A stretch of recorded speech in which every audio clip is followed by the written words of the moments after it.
Welcome back to AMC Coming Soon. This is the show where we discuss all the upcoming film releases and we then rate them accordingly to our little system here. I am your new host, I guess, Kristian Harloff, taking over for the lovely Amy Rose Eisenbach. And on my panel today, first, David Griffin. What's up, David? I am happy to be here with the boys, doing our thing, talking a little movie news coming soon today. And that's it. That's our panel today. Oh, sorry. And Mr. Mark Ellis. I had a rough weekend, boys. Yeah? I was struck by lightning, and at the same time, I was bit by a cobra. That's a bold-faced lie. That's a man story right there. Kung Fury. Now, before we get into it, we're going to break down, if you're brand new to the show, we have a little rating system here. It's pretty simple. Here is the rating system. You start with a 1. That means you're not interested in this movie. You don't want to see it. You don't care about it. Number 2, curious. Sounds pretty interesting. Let me see what's going on with that one. Number 3 is seeing it. Have to see it. Sounds good. 4, opening weekend. You cannot keep me away from the theater. And then 5 is camp out. I am sleeping there. I would rather do anything else except miss this movie. That in mind, our first title for this week is Entourage. Now, you guys all know it. You remember the TV show. It is written and directed by Doug Ellin. The stars are Adrian Grenier, Jeremy Piven, and Kevin Connolly. Synopsis is pretty easy. Movie star Vincent Chase, together with his boys Eric, Turtle, and Johnny, are back, and they're back in business with super agent turned studio head Ari Gold. This is funny for me, hearing all these choices. I was a big fan of the show. I loved the show.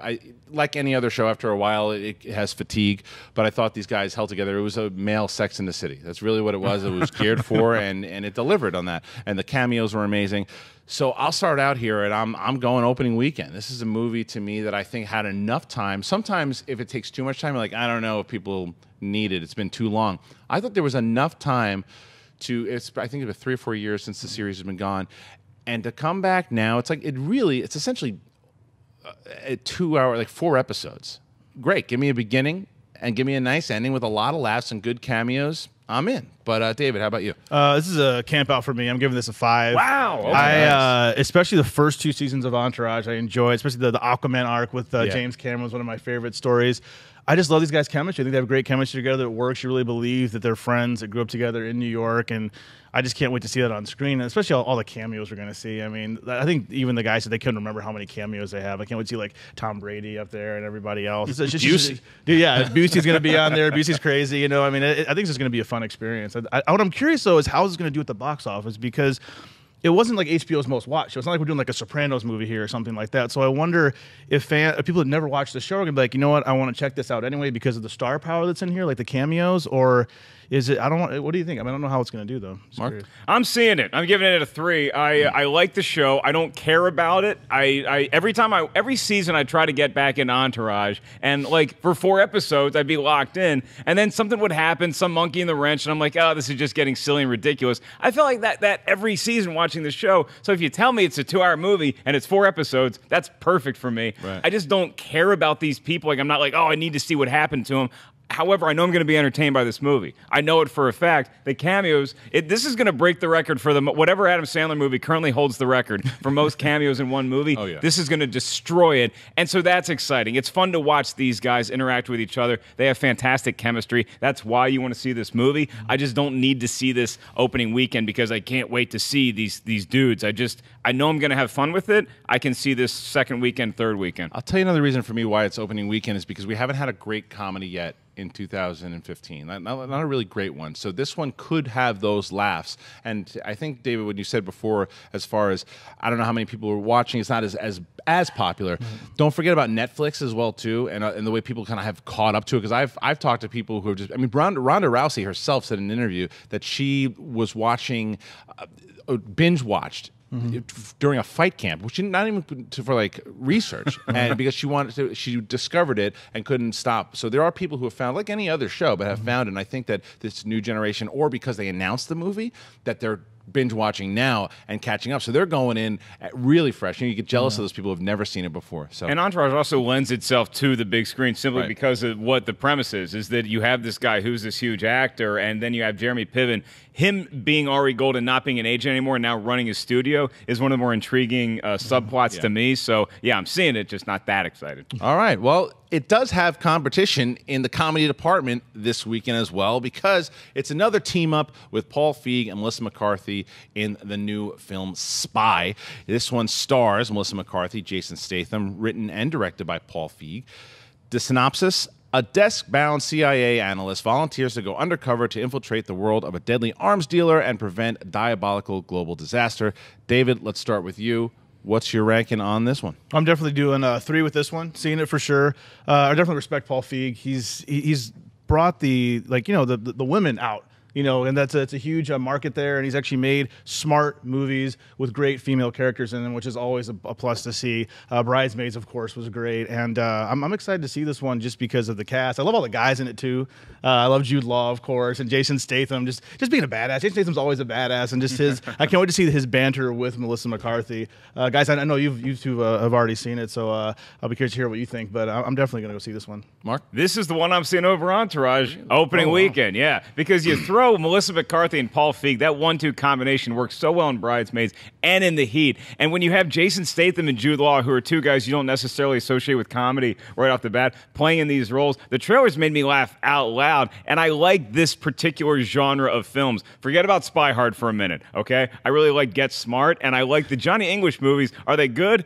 No, they're not. But they make me laugh a lot. And I think that this combination of people in front of and behind the camera is an intriguing enough premise to get me to want to see it. Melissa McCarthy is one of the funniest people on the planet right now to me. And I think that she's back from whatever happened with Tammy last summer to being back to the classic Melissa McCarthy that we want to pay money to go see. Yeah, for me, it's a seeing it. Now, as far as the trailers go, I agree that they made me laugh out loud, but that was the red band. The actual trailer, the non-red band, made me nervous for this film because I thought it cut out a lot of what was going to be funny about the movie. But then I saw that red band trailer and said, okay, then this is what they're going for. I did see it. I don't want to give it away too much, but I'll say that it almost looks like, especially in the trailer, that this is Paul Feig's audition to not only be continue to be a comedy director, but to audition to be a full-time action director, because it looks like there's a lot of action going on. And you got Jason Statham, you know what I mean? You got him throughout the whole thing, and what he's doing in this movie, I think that's the reason you see it, is for what Statham, his transition from action star to comedian. How can he pull it off? I think it's enough of the ticket. And Paul Feig himself is a guy. You got Apatow and Feig; those are your powerhouse kind of comedy directors right now. Because even with Feig coming out with Ghostbusters, if you like, some people liked The Heat, some people didn't. I happen to like The Heat. I like what he's done with Melissa McCarthy. To answer your question, with Melissa McCarthy, she directed and wrote that thing with her husband. What, Tammy? Yeah, Tammy. So now she's walking. Feig seems to get the best out of her, and seems to be the case. So I think it's at least worth seeing it. Yeah, and I don't know. I can't put a finger on it, but when you got a guy like Stallone or Schwarzenegger, when they did comedies, I never looked forward to them, and I don't want to see Seagal or Van Damme do a comedy. But there's something about Jason Statham that I feel like he can pull it off more, maybe because he has a background of being a street hustler. He used to sell watches to people in the street for years, and he just learned how to be a fast-talking kind of guy. So I don't know what it is about him, but I just see him on screen, and I'm like, I bet that guy gets it, and he can take himself so seriously in this movie that it actually ends up making us laugh. Right.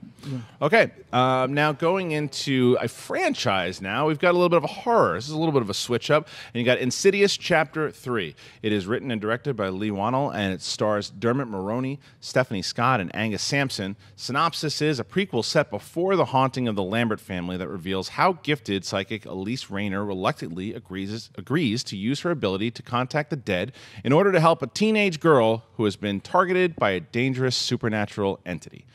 I'll start with this one, and I'll say that I'm curious. Just because you may or may not know, I'm not the biggest horror guy on the panel. I don't always love it, but what I will say is what James Wan did with the first Insidious, thought it was a really well-done movie. And then it seemed to me, Insidious 2, they're like, oh, the first one did well, let's make another one. Now they're doing kind of what some franchises do, like, let's make a prequel.